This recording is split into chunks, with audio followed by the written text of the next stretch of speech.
झूलेलाल। सिंधु सभ्यता, सिंधु संस्कृति, सिंधी भाषा संसार में सभिनी खां पुरानी में पुरानी सभ्यता, संस्कृति ऐं भाषा। पुरातत्व विभाग इन देश में जेके भी झूना पुराना किला आहिनि, मीनारूं आहिनि, चार मीनार, ताजमहल या जेके किला आहिनि उन्हनि जे रख रखाव जे लाइ, उन्हनि जी सुरक्षा जे लाइ करोड़े अरबे डॉलर ख़र्च करे थो।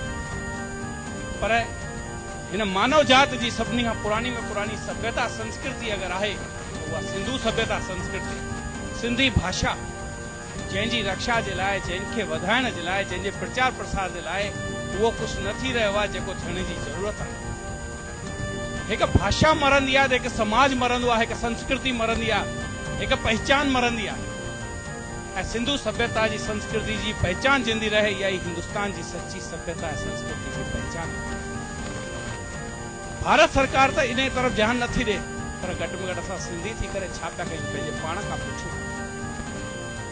अॼु असांजे देश जे अंदरि असां सिंधी माण्हू 1% बि न, 0.5% बि न, 0.45% असांजी आबादी आहे। उहा बि टिड़ियल पखड़ियल आहियूं अलॻि अलॻि राज्यनि में, महाराष्ट्र, गुजरात, राजस्थान, मध्य प्रदेश, पश्चिम बंगाल, दिल्ली, हरियाणा, अलॻि अलॻि राज्यनि में असां थोड़ा टिड़ी पखड़ी विया आहियूं। नतीजो इहो आहे कि असां पंहिंजे ॿारनि खे न सिंधी पढ़ायूं था, न सिंधी में ॻाल्हायूं था।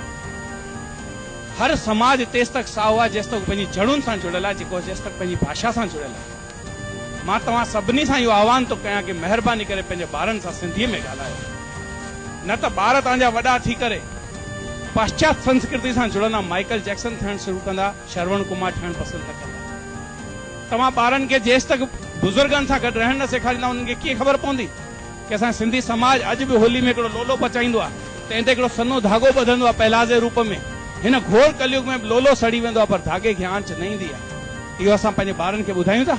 दिलि ते हथ रखी करे पंहिंजे पाण खां पुछो। अगरि असां ॿुधायूं त हू पुछंदा कि पहलाज़ केरु हो, हरि जो मतिलबु छा थींदो आहे।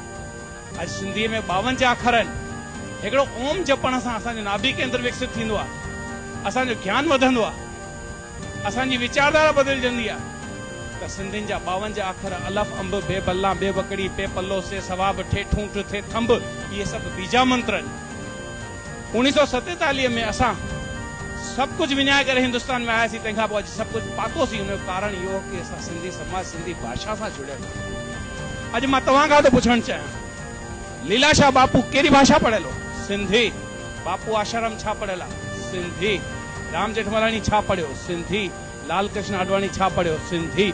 अरे न सिंधी समाज अलाए घणा संत ॾिना, अलाए घणा नेता ॾिना, अलाए घणा सामर्थ्यवान उद्योगपति ॾिना। हिंदू जा भाउर सिंधी पढ़िया। असां इहो छो था भुलिजी वञूं? असांजे मन में इहा ॻाल्हि छो आहे कि असांजा ॿार अंग्रेजी न पढ़ंदा त असांजा ॿार होशियार कोन थींदा? अरे जेतिरो मातृभाषा में पंहिंजो ॿार होशियार थींदो, ओतिरो ॿिए कंहिं भाषा में न थींदो।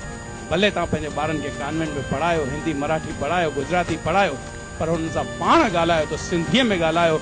अगरि सिंधी थी करे तव्हां पंहिंजे ॿारनि सां सिंधीअ में नथा ॻाल्हायो त माफ़ कजो, मां चवंदुमि कि उहो सिंधी गऊ हत्या खां वॾो महापाप पियो करे। ऐं मां सिंधियुनि खे इहो पलांद पाए करे इहा वेनती थो कयां कि महिरबानी करे सिंधी भाषा जो प्रचार कयो, सिंधी भाषा खे ज़िंदा रखो ऐं पंहिंजे घर में पंहिंजे ॿारनि सां सिंधीअ में ॻाल्हायो। जय झूलेलाल।